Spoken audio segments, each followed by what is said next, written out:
Hi everyone, it's Dave at Vinyl Nirvana, and today we're going to be doing the setup as you would do in your home for the TD-160 Super Reproduction with the Riga RB330 tone arm. You don't really need any tools because I will have provided you with a tracking force gauge. In this case, it's in the bottom of the 2M bronze box. If you happen to purchase a bronze or a black, it's included with that. But otherwise, I'll be including that along with you. So you've got the 4 feet, the belt, the tracking force gauge is in here, your cork rubber mat, and your platter. So we're just going to install the feet first.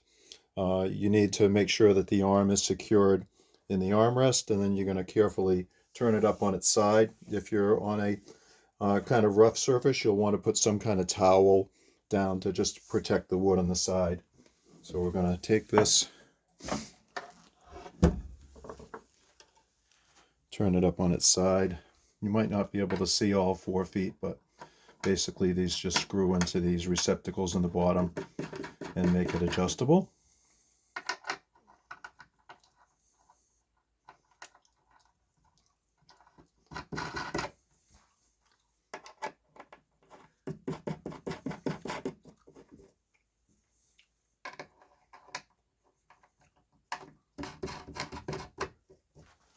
Okay, 4 feet are installed. And next we're going to install the belt.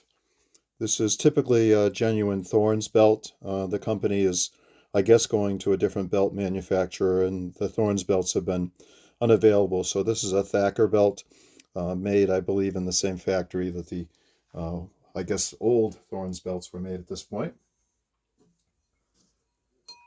So there's a clip back here that allows the belt to move up and down. It needs to go in that and then around the platter, and then I spin it once by hand just to get that started. Your cork rubber mat. The platter is best if you don't lift it by the sides. So I recommend lifting it by this. In some cases you will have a message to align the platter. This one does. And so use those 3 holes and place the platter on very carefully and align it with the line you have if that's the case. Again, many of these don't have that. In this case, it does. Then you're going to put the cork rubber mat on. And now we're down to taking care of the cartridge. One thing I should have had removed at the start, but I didn't, was the counterweight. So this is the counterweight, donut shaped. It's not threaded, it just pushes on, but I'm turning it to get it on and off. So that's the counterweight.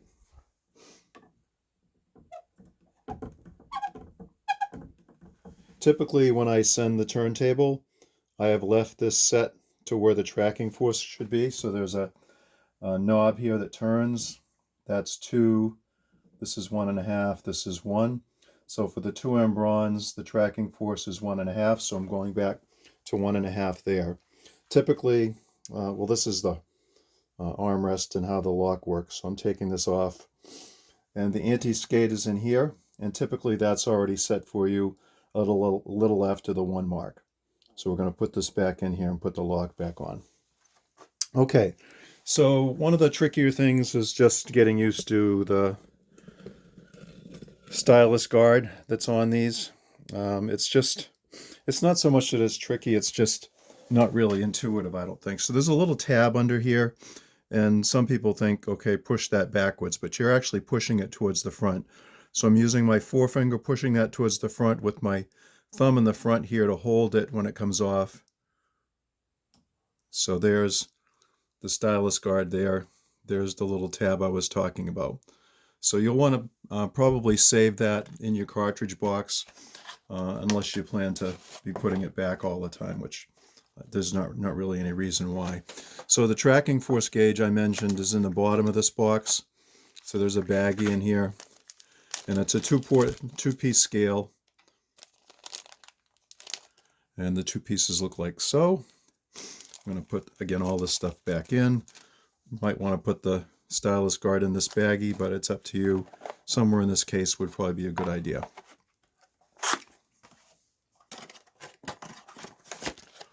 So the scale is like a little seesaw.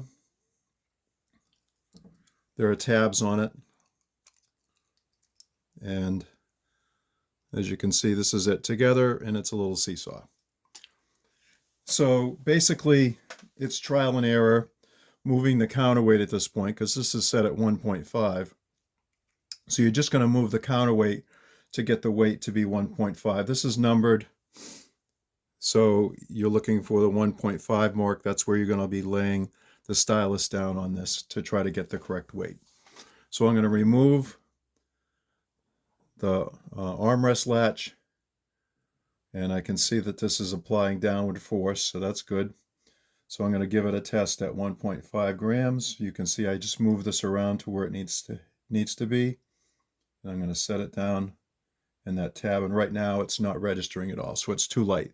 I'm going to put this lock back down in place, and I'm going to move the counterweight towards me to make it heavier. If it was too heavy, you go in the other direction, you twist it and push it outward. So we're going to test this again, see how we're doing with 1.5 grams. Okay, still no downward force. Turning it again.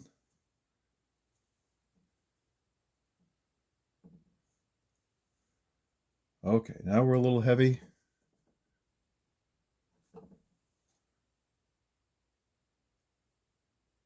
Okay, just a tad heavy. You want to kind of look across here and see that this is level here. It's just a tiny bit off, which would be in the acceptable range, but I'm just going to go a partial turn back, and hopefully this will balance it out perfectly. Now I'm a little shy.